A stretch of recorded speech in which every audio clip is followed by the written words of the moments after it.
Praise the Lord. ലൂക്കോസ് എഴുതിയ സുവിശേഷം 23-ാം അധ്യായം 1 മുതൽ 56 വരെയുള്ള തിരുവചനങ്ങൾ. അനന്തരം അവർ എല്ലാവരും കൂട്ടമേ എഴുന്നേറ്റ് അവനെ പീലാത്തോസിൻ്റെ അടുക്കൽ കൊണ്ടുപോയി. ഇവൻ ഞങ്ങളുടെ ജാതിയെ മറിച്ച് കളയുകയും താൻ ക്രിസ്തു എന്ന രാജാവാകുന്നു എന്ന് പറഞ്ഞുകൊണ്ട് കൈസർക്ക് കരം കൊടുക്കുന്നത് വിരോധിക്കുകയും ചെയ്യുന്നതായി ഞങ്ങൾ കണ്ടു എന്ന് കുറ്റം ചുമത്തി തുടങ്ങി. പീലാത്തോസ് അവനോട്, നീ യഹൂദന്മാരുടെ രാജാവോ എന്ന് ചോദിച്ചതിന്, ഞാനാകുന്നു എന്ന് അവനോട് ഉത്തരം പറഞ്ഞു. പീലാത്തോസ് മഹാപുരോഹിതന്മാരോടും പുരുഷാരത്തോടും, ഞാൻ ഈ മനുഷ്യനിൽ കുറ്റമൊന്നും കാണുന്നില്ല എന്ന് പറഞ്ഞു. അതിനവർ, അവൻ ഗലീലയിൽ തുടങ്ങി യഹൂദയിലെങ്ങും അവിടത്തോളവും പഠിപ്പിച്ച് ജനത്തെ കലഹിപ്പിക്കുന്നു എന്ന് നിഷ്കർഷിച്ചു പറഞ്ഞു. ഇത് കേട്ടിട്ട്, ഈ മനുഷ്യൻ ഗലീലക്കാരനോ എന്ന് പീലാത്തോസ് ചോദിച്ചു. ഹെരോദാവിൻ്റെ അധികാരത്തിൽ ഉൾപ്പെട്ടവൻ എന്നറിഞ്ഞിട്ട് അന്ന് യെരൂശലേമിൽ വന്നു പാർക്കുന്ന ഹെരോദാവിൻ്റെ അടുക്കൽ അവനെ അയച്ചു. ഹെരോദാവ് യേശുവിനെ കണ്ടിട്ട് അത്യന്തം സന്തോഷിച്ചു. അവനെക്കുറിച്ച് കേട്ടിരുന്നത് കൊണ്ട് അവനെ കാൺമാൻ വളരെ കാലമായി ഇച്ഛിച്ചു. അവൻ വല്ല അടയാളവും ചെയ്യുന്നത് കാണാം എന്ന് ആശിച്ചിരുന്നു. ഏറിയോന്ന് ചോദിച്ചിട്ടും അവൻ അവനോട് ഉത്തരമൊന്നും പറഞ്ഞില്ല. മഹാപുരോഹിതന്മാരും ശാസ്ത്രിമാരും കഠിനമായി അവനെ കുറ്റം ചുമത്തിക്കൊണ്ട് നിന്നു. ഹെരോദാവ് തൻ്റെ പടയാളികളുമായി അവനെ പരിഹസിച്ച് നിസാരനാക്കി ശുഭ്രവസ്ത്രം ധരിപ്പിച്ച് പീലാത്തോസിൻ്റെ അടുക്കൽ മടക്കി അയച്ചു. അന്ന് ഹെരോദാവും പീലാത്തോസും തമ്മിൽ സ്നേഹിതന്മാരായി തീർന്നു. മുമ്പേ അവർ തമ്മിൽ വൈരമായിരുന്നു. പീലാത്തോസ് മഹാപുരോഹിതന്മാരെയും പ്രമാണികളെയും ജനത്തെയും വിളിച്ചുകൂട്ടി അവരോട്, ഈ മനുഷ്യൻ ജനത്തെ മത്സരിപ്പിക്കുന്നു എന്ന് പറഞ്ഞു.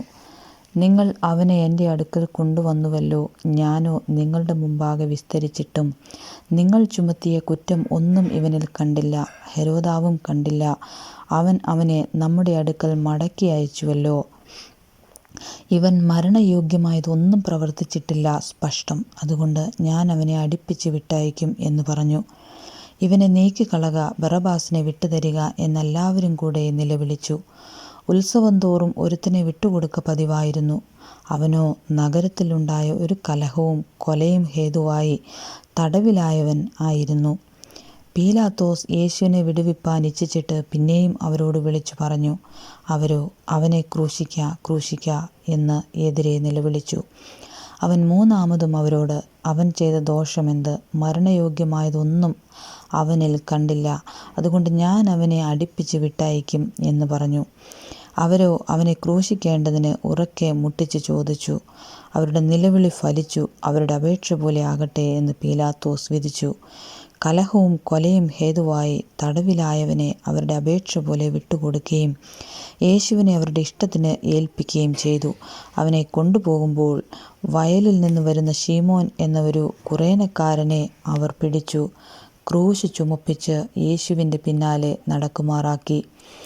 ഒരു വലിയ ജനസമൂഹവും അവനെ ചൊല്ലി വിലപിച്ച് മുറയിടുന്ന അനേകം സ്ത്രീകളും അവൻ്റെ പിന്നാലെ ചെന്നു. യേശു തിരിഞ്ഞ് അവരെ നോക്കി, യെരൂശലേം പുത്രിമാരെ, എന്നെ ചൊല്ലി കരയണ്ട, നിങ്ങളെയും നിങ്ങളുടെ മക്കളെയും ചൊല്ലി കരവീൻ. മച്ചികളും പ്രസവിക്കാത്ത ഉദരങ്ങളും കുടിപ്പിക്കാത്ത മുലകളും ഭാഗ്യമുള്ളവ എന്ന് പറയുന്ന കാലം വരുന്നു. അന്ന് മലകളോട് ഞങ്ങളുടെ മേൽ വീഴുവീൻ എന്നും കുന്നുകളോട് ഞങ്ങളെ മൂടുവീൻ എന്നും പറഞ്ഞു തുടങ്ങും. പച്ചമരത്തോട് ഇങ്ങനെ ചെയ്താൽ ഉണങ്ങിയതിന് എന്തു ഭവിക്കും എന്ന് പറഞ്ഞു. ദുഷ്പ്രവർത്തിക്കാരായ വേറെ 2 പേരെയും അവനോടുകൂടെ കൊല്ലേണ്ടതിന് കൊണ്ടുപോയി. തലയോടിടം എന്ന സ്ഥലത്തെത്തിയപ്പോൾ അവർ അവിടെ അവനെയും ദുഷ്പ്രവർത്തിക്കാരെയും ഒരുത്തനെ വലത്തും ഒരുത്തനെ ഇടത്തുമായി ക്രൂശിച്ചു. എന്നാൽ യേശു, പിതാവേ, ഇവർ ചെയ്യുന്നത് ഇന്നതെന്നറിയായകൊണ്ട് ഇവരോട് ക്ഷമിക്കണമേ എന്ന് പറഞ്ഞു. അനന്തരം അവർ അവൻ്റെ വസ്ത്രം വിഭാഗിച്ച് ചീട്ടിട്ടു. ജനം നോക്കിക്കൊണ്ട് നിന്നു. ഇവൻ മറ്റുള്ളവരെ രക്ഷിച്ചുവല്ലോ. ദൈവം തിരഞ്ഞെടുത്ത ക്രിസ്തു എങ്കിൽ തന്നെത്താൻ രക്ഷിക്കട്ടെ എന്ന് പ്രധാനികളും പരിഹസിച്ചു പറഞ്ഞു. പടയാളികളും അവനെ പരിഹസിച്ച് അടുത്തു വന്ന് അവന് പുളിച്ച വീഞ്ഞ് കാണിച്ചു. നീ യഹൂദന്മാരുടെ രാജാവെങ്കിൽ നിന്നെ തന്നെ രക്ഷിക്ക എന്ന് പറഞ്ഞു. ഇവൻ യഹൂദന്മാരുടെ രാജാവെന്ന് ഒരു മേലെഴുത്തും അവൻ്റെ മീതെ ഉണ്ടായിരുന്നു. തൂക്കിയ ദുഷ്പ്രവൃത്തിക്കാരിൽ ഒരുത്തൻ, നീ ക്രിസ്തു അല്ലയോ? നിന്നെ തന്നെയും ഞങ്ങളെയും രക്ഷിക്ക എന്ന് പറഞ്ഞ് അവനെ ദുഷിച്ചു. മറ്റവനോ അവനെ ശാസിച്ചു. സമശിക്ഷാവിധിയിൽ തന്നെ ആയിട്ടും നീ ദൈവത്തെ ഭയപ്പെടുന്നില്ലയോ? നാമോ ന്യായമായിട്ട് ശിക്ഷ അനുഭവിക്കുന്നു. നാം പ്രവർത്തിച്ചതിന് യോഗ്യമായതല്ലോ കിട്ടുന്നത്.